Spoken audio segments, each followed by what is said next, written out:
Hello everyone, welcome back to the course of Mastering Core Java, and today in our lesson number 8 we are going to learn about collection framework. Okay, so in this lesson I'm just going to give you a brief introduction to what a collection framework is. So basically this lesson will focus on the let's say the concept behind the collection framework and the theoretical aspects of it. Okay, we will start the coding part from our next lesson. All right, so first let's start with our first topic, that is Java util. Okay, so Java provides us with a utility library that is called java.util. Okay, so this has many features. For example, it has date. Okay, so likewise one of the important part of this utility library is your collection framework. It provides us with a lot of uh, flexibility in implementing some of the important data structure. For example, a linked list, sets, then of course you can also implement queues.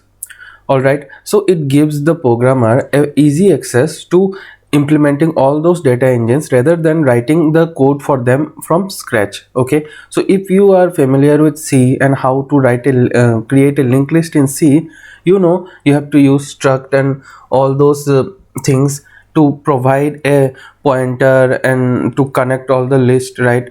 But collection framework, basically what it does, it implements all those things internally in the library. So all you need to do is maybe call one method. For example, to add into the linked list, you need to call the add method, right? So this is the use of the library name, that the package name, that is java.util, and inside that we have our collection framework. Okay, we will learn each of the collection framework step by step. Okay, one by one we will learn them. But before we move on, let's understand what are the legacy types. Okay, so prior to the introduction of collection framework in Java, we had legacy types. Those are vector, stack, and properties. So basically, collection framework is just a collection of your objects, right? A collection of your references, right? So before the introduction of collection, Java used to have vector, stack, and properties. But then Java decided to introduce the collection framework because the collection framework has a set of rules that is applicable throughout all of the interfaces. Okay, so they are mostly connected and will have some common method, so it is easier for the user to remember how to use them. Whereas in case of the legacy type like vector, stack, and properties, those function quite differently. They also hold references. Okay, they also hold objects, but they function quite differently. So we will also see the legacy types, vector, stack, and properties down the line in our course because it is important to know them. For example, you join a job where the code is quite old, the code base is quite old, and they are still having some legacy codes that uses vector, stack, or properties. So you need to understand those code and fix some bugs or something like that. So in that case, knowing the legacy types are also important, but right now we will not focus on this. We will learn about this at the end of the collection framework lessons. Okay, so let's quickly move towards the collection framework. So let's start with the first interface that we have in the collection framework.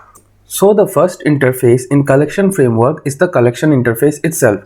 So it is the foundation upon which the whole collection framework is created. Okay, so you can say it is the super interface. Okay, like a super class is there, likewise it is the super interface. Okay, so from this interface only all the other interfaces are extended. All right, so basically collection framework tells the extending class that it has to implement some of the method. For example, add. Okay, this is to add a element, a object to the collection framework reference. All right, and we also have some like add all. Okay, then we also have is array, it will be to array. Okay, to array. Then we also have iterators. All right, we also have iterators. So basically iterator is, so you have a collection of objects in your collection interface, right? So now how do you actually access them? So to access them you have iterator. Okay, so it will return a iterator. This iterator method, it will return a iterator so that you can iterate through the collection interface. So likewise there are many other method that the collection interface tells the class to implement. Okay, to implement. All right, so let's say one object it will be taking. Okay, now this will take another collection. Okay, this will take another collection, and add will be some element, or you can see say some object. Okay, so that is how the collection interface works. So moving on, the next interface, that is our list interface. So basically list extends the collection interface and it adds some additional method. Okay, for example it can say to add at a certain index. Okay, so let's say e element at certain index. Okay, so likewise many other methods are implemented in this, in your interface. Okay, in your list interface, it's index first and then the element. Okay, likewise. So next we have our set interface. So set interface is basically a collection of elements, but they have to be unique. Okay, the set interface extends the collection interface only. So this also provides the similar methods. Okay, similar method, but the thing is it will have a different implementation of the same methods. Okay, for example the add method only, it will have a different implementation so that the elements that are added are not duplicated. Okay, so the next interface we have is sorted set. So set is extended from the collection. Likewise sorted set is actually extended from the set interface itself. So basically what it does is that it provides a set and it tells the programmer that the class that it is implementing this sorted set has to implement the methods in a way that the elements are in a sorted manner. Okay, either ascending or descending. Okay, in some order they have to be sorted. All right, so that is the work of your sorted set. Some example of methods by sorted set are: first you get the first element, last to get last element, you can also get the subset of the set. Okay, so likewise you will have your method that need to be implemented as part of the sorted interface. Then next we'll move on to navigable set. So basically navigable set is extended from the sorted set only, and it tells that using this interface, a navigable interface, the implementation will be in such a manner that you can search a element that is closest to it. Okay, to the closest of the element that you are searching. Okay, so this also uses subset. Okay, subset and many other method, but the uses of this, the implementation of them are different.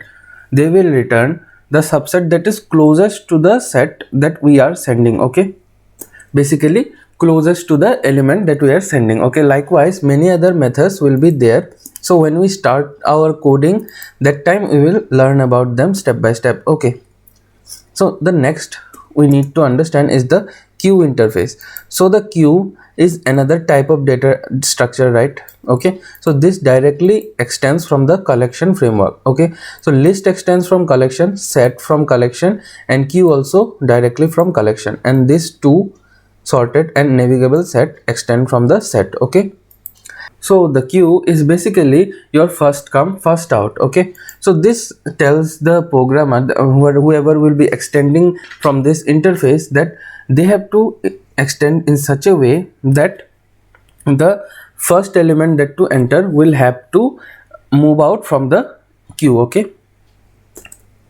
some example of this method are pick, poll, okay, remove.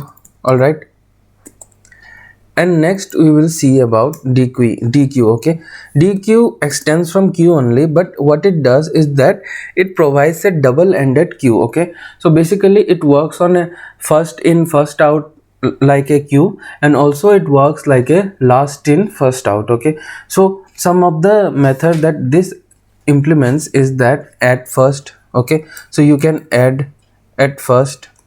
all right. Then it also implements add last because it has both the properties of the queue and the stack, so that's why it allows you to edit the first also and edit the last also. So now I have explained you the collection interface, but if you are not aware of the data structure, for example a list, a queue, stack, so it may sound a little complex to you, okay, but we are soon planning to launch a course on data structure as well. So if you are not familiar with data structure, then do check out that course as well, so that it becomes better, more understandable for you, because collection framework is nothing but an implementation of all the data structure so that it becomes easier for you to use them. Rather than writing code from scratch, it will be easier for you to use the data structure, okay. So the last topic of today's lesson is importance of generics, okay. For example, let's say a array list is there, okay, we will learn about them in future. Just see here now, currently let's say we have a array list like list, okay, all right. We have a code something like array list. Then when I take back the value from the array list, I have added some string, okay. Let's just say I have added some string. Then I want to get it back, then I will write list, okay, list dot get from some index, okay, like from index 1. Then what I have to do, I have to give a casting to it like this, all right. So that is the issue when we don't use a generic. But when I say, okay, I'll just copy it from here. When I say something like array list and then I specify that it will take string only, okay, it will take string only, at that time the Java knows that it will be returning only strings, okay. So I don't have to cast them, all right, I don't have to cast them, okay. And then the next importance of auto boxing, that is, for example, as I said, collection framework is nothing but a collection of objects, okay. So here see, I said that the array list will only take integer objects, okay, integer objects. Now if I want to add something, okay, if I want to add something, I have to manually change it into an integer object and then add. For example, I say dot add and then I am adding new integer and then I'm passing some value like 10, all right. That is how it's going to work. But because of auto boxing, now it has become easier and I simply have to write list at 10, and this primitive data type 10 will be automatically converted into new integer 10, okay. So that is how your auto boxing helps us in using the collection framework, okay. So these are some important concepts that may come in your interview as well. They may ask like what is the use of generic, what is the use of auto boxing, and how it makes easier for you to use collection framework, okay. So that's why I just gave you a brief overview of what are the importance of these concepts. So I hope you understood all of the concept that is explained in this class, and if it's not that clear, then don't worry, once we start our coding we will get a clearer picture of what we are going to learn, okay. If you have any doubt, then just comment down below, we will surely try to clear all your doubts. And don't forget to like and share this video with whoever is interested in learning about Java, and also don't forget to subscribe to our channel and click on the notification bell so that you get notified about our next lesson. Thank you.